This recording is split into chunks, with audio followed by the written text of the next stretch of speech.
Сайн байцгаана уу? Энэ бичлэгээрээ X-ийн нэгтлэн бодох бүртгэл програмын бараа үйлчилгээний бүлэг лавлгаатай танилцах болно. Бараа үйлчилгээний бүлэг нь лавлах болон бүртгэлийн тохируулга дэд системийн навигац самбарыг орлого зарлах хэсэгт байрладаг.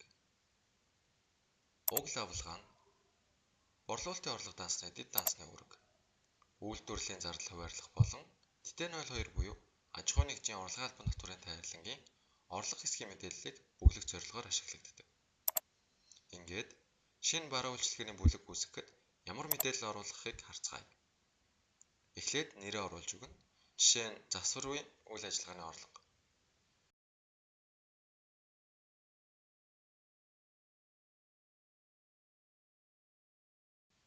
Орлого ашигын төрөл гэх хэсэгт Т02 тайлангийн талбарыг сонгож өгнө.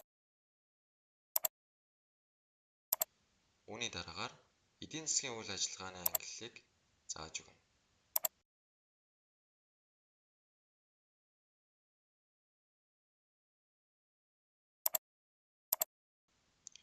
Эцэст нь уг орлогыг татварын бүртгэл хүлээн зөвшөөрөх хэсгээс шалтгаалan тохиргоог хийнэ.